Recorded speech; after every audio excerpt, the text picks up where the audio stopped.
All right, so let's get into this one.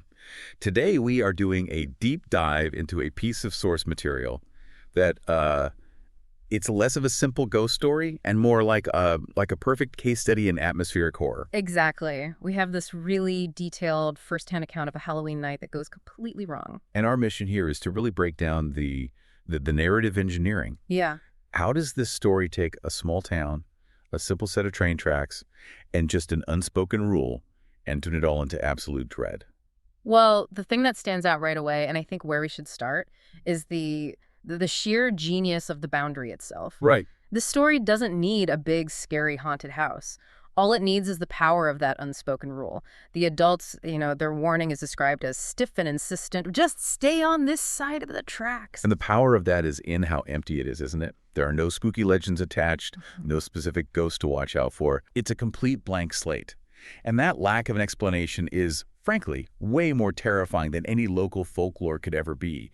It's a classic example of apophatic horror, the fear of what's not being said. Precisely. The source is telling you right from the start that the threat here is existential. It's not just some old story. So our narrator, who was 11 years old at the time, is out with 3 friends, Danny, Marcus, and Ty. It's Halloween, a Friday, and it's unusually cold. And that cold is so important. It's described as the kind that clings behind your ears and makes the hair on your arms stand up. It's a physical foreshadowing of the dread to come. It's this physical discomfort that's the first real warning sign, even before anyone makes a bad decision. And of course, the decision to cross is it's that universal teenage thing, right? To defy a rule that seems totally arbitrary. And it's Danny who pushes for it. He sees that faint, flickering orange light just past the crossing sign. That's the lure. That's the bait for the trap. Yep. That little light marks this forbidden zone, a small dead-end cul-de-sac. So they wait. They wait until the normal world kind of shuts down. The streets clear out, the porch lights dim, and then they slip across the tracks. And that act, the physical crossing of the tracks, that's the point of no return.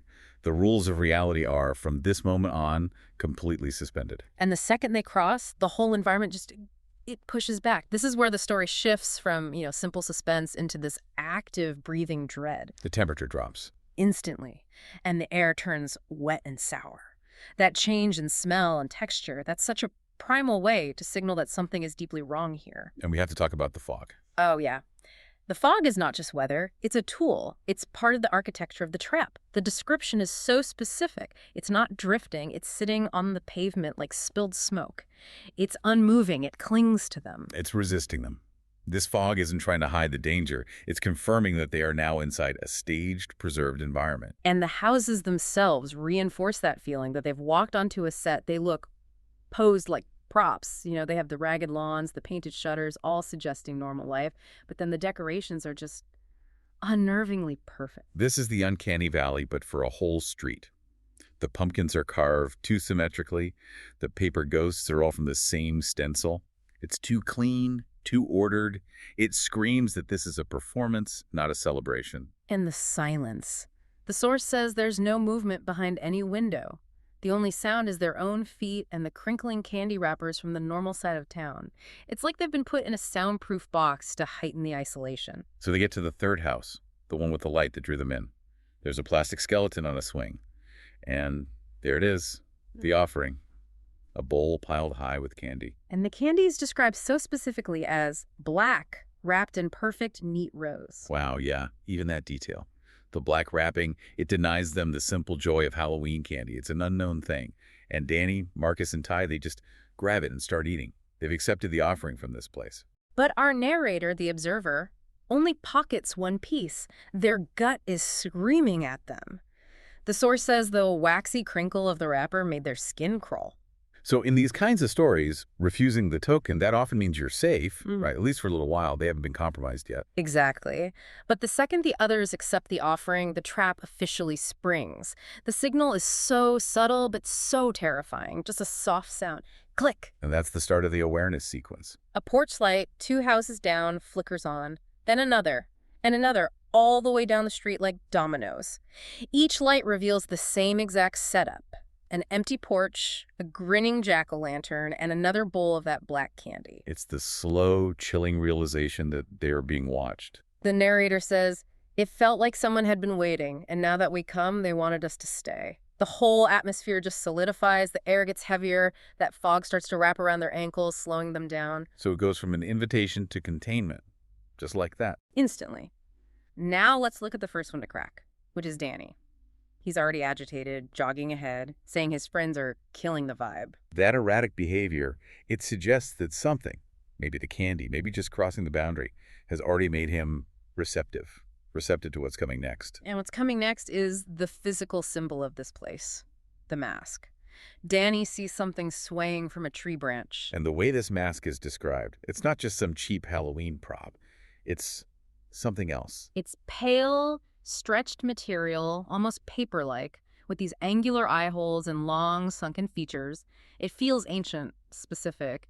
It's the required identity for this unnatural space. The narrator tells him to leave it, but Danny's already gone. He's past the point of listening. He just slides it onto his face. And the transformation is immediate. It's shocking how seamless it is. The mask settles and just molds to his skin like latex. The source makes a point of saying it sat flush against his face, like a second face one that didn't blink. Oh, the not blinking. That's the visual cue, isn't it? Yeah. The immediate sign of dehumanization. He's gone. And his voice changes. Yeah. All that nervous, childish energy is gone, replaced by this flat finality. Let's finish the loop. We're almost there. He's not Danny anymore. He's just playing his part now. That line, "we're almost there," is so chilling. He thinks he means the tracks, but really, he's almost home in this new place. Exactly. So they follow him. This new version of Danny. They turn the final bend of the street, and that's when they see them, the figures. The parade. This is the payoff. Men and women just stepping silently into the street. They're in old-fashioned clothes-faded vests, long skirts. It feels like a ritual that has been repeated for who knows how long. And every single one of them is wearing that same pale, sunken mask. The look on the masks is just described as unsettling stillness. Not angry, not happy, just wrong. And they move quiet as fog, which connects them right back to that environmental containment we talked about. Then the whole procession just freezes Yeah. at the same time. And their heads tilt slightly, like animals catching a scent. That's the moment of predatory focus. Ty whispers, "Go." And the other three, they just bolt. The fog is dragging at them. Their footsteps sound way too loud. They hide behind a hedge near the tracks. They're so close to being safe. But they're not, because in that moment of chaos, they realize the awful truth. Danny isn't with them. The narrator peeks out, and there he is, still in the street, sort of lumbering, with the parade just calmly advancing on him. There's no rush. They know he's already theirs. And this is the moment that defines the whole story for me. Because Danny doesn't fight. He doesn't run. No, just before they reach him, he does the final act of conformity. He puts the mask back on his face. And it fits like it belonged there. It wasn't a capture, it was an acceptance. The nearest figure just inspects him and turns away. And Danny, he just falls into line. Yeah. Becomes another masked silhouette. The parade just accepts him and drifts away. The others wait, then run. Back across the tracks, back to reality. But of course, they're hoping, maybe Danny will just show up. Maybe it was all a prank. A hope that dies pretty quickly. Yeah. The decision to go back the next day in the daylight, that's what seals the horror. They expect it to look normal, maybe a little less scary, but what they find is so much worse. The dry air, cracked pavement, dead grass. The houses aren't just normal. They're ruins. Peeling paint, boarded up windows. One has a tire half buried in the weeds. It looks like it's been abandoned for decades. The entire Halloween reality from the night before has just vanished. No lights, no pumpkins, no decorations, nothing. The true nature of the place is just decay, and it's only animated for this ritual. And the only proof that it was real is Danny's candy bag, sitting right in the road where he was taken, still full, unopened. They tell their parents, the police come, flashlights, posters, the whole thing, but they find nothing. No parade, no mask, no Danny, and the story just gets absorbed into local folklore, the Halloween Vanishing. Danny stops being a person and just becomes the boy in a cautionary tale. A cautionary tale that doesn't even come close to the real truth. And the narrator's the only one left carrying that weight. Which is what forces the final act. A year later, they have to go back. Alone. The source says the cold is the same, the kind that didn't just bite your skin but soaked through it. The environment is ready. And as the narrator walks the street, the porch lights flicker on again. A quiet relay. Like they recognized me. The place remembers. It's not just a trap that resets, it's aware. The narrator is known here now. They hide in the same spot, behind the hedge, and wait. And parade appears. Same masks, same silent rhythm, and then the final twist. A soft exhale right next to them. Crouched in the dark is a shape they can't mistake. And this is where the story just gets heartbreaking with the details. It's not the face, it's the clothes. The faded blue hoodie with the frayed pocket, the jeans with one rolled cuff, the worn sneakers with one fluorescent orange lace. It's him. It is undeniably Danny. He's wearing the mask, and it looks old now, Mhm. wrinkled and yellowing. It's a permanent part of him. But then he makes a gesture. He presses one finger to the mask's lips, a shushing motion, signaling the narrator to stay hidden. And that, that is the true horror of it all. Because he's not a monster. He's not trapped and struggling. He's protecting his friend while being fully part of that. He remembers, and he cares enough to enforce the very rule he broke. Then he just stands up, quietly, and walks out from behind the hedge, stepping right back into the parade. He falls into line as if he'd always been a part of it, as if this was where he belonged now. His assimilation is total. The narrator runs, knowing a truth they can never, ever explain. The truth isn't that Danny got lost. It's that he was claimed.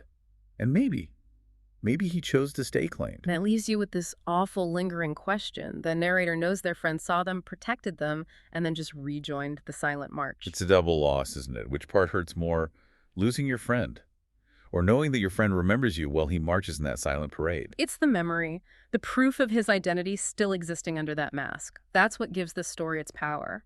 The tracks are still there, the rule is still obeyed, but for the narrator, that boundary is now the place where their friend still exists, forever performing in a silent, unending ritual. And that quiet continuation is the final, chilling thought for you to carry. How many rules will be given without explanation that protect us from realities we could never understand? And really, what would it take for you to cross that line?